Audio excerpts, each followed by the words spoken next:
what do you think the size of this here piece of oak, huh? I'd say she's probably a good 3-footer, huh? So hey, what's the story behind this piece?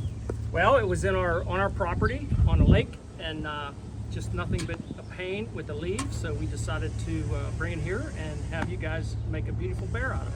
Awesome. And it's with a pin oak, you said? Yes. Which those are more of a pain in the butt kind of a oak tree, you know, not that we don't like oak trees. So so what do you think?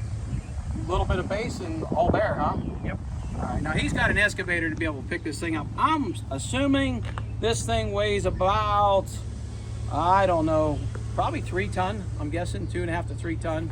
So we got our work cut out for us here. But nice thing with oak, it's hard to cut, but it's a really pretty wood.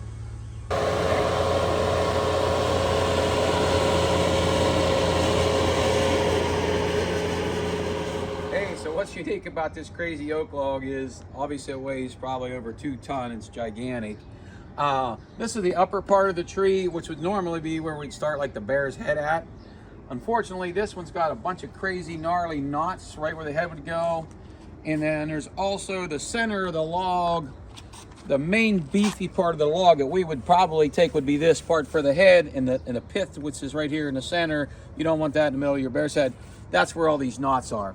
So in this case, we're gonna flip this baby over, put the smaller side down the top of the tree, have the butt of the tree at the head of the bear, since it's a nice cleaner piece of wood.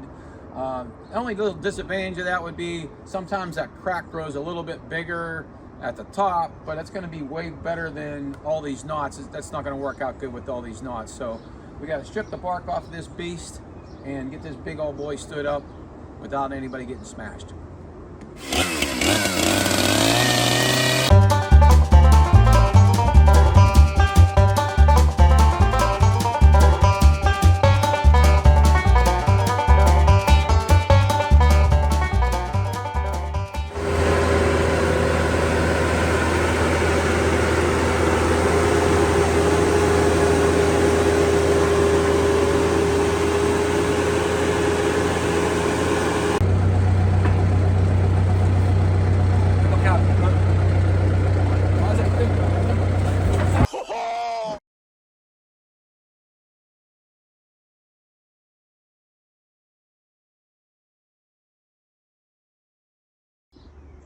That definitely didn't go according to plan. That oak's stinking heavy. I don't know why it was rolling forward. Got a little blood on the situation, but we definitely didn't stage that. That was purely not according to plan.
got this 2-ton Tessie about halfway home here. I got the head cut out.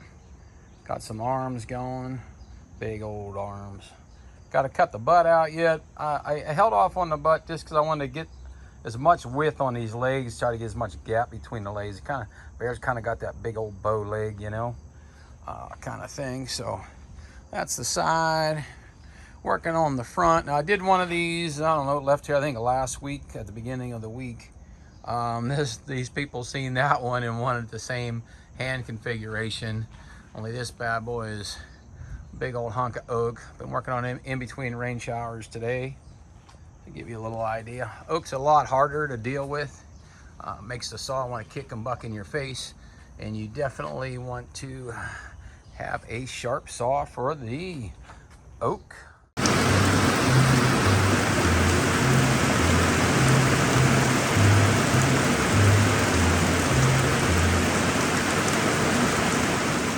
We work rain or shine. So here's old 2-ton Tessie right here. Last night I stopped at the hands and then I went back out after dinner and got his big old butt in there. So some things with this oak, man, when you're cutting it, it really smells. Like it's got its own smell to it. It's awesome. The chips want to get in your eyes, your glasses, so you've got to be extra careful with that. The other thing with that carving hardwoods, the saw wants to kick or buck in your face. It's trying to jump on your leg, jump on your face. So I try to use the smallest tip bars I can. And plunge cutting is really tough, but 2-ton Tessie's just about ready to get some fur. Gotta cut out one more foot and she'll be done.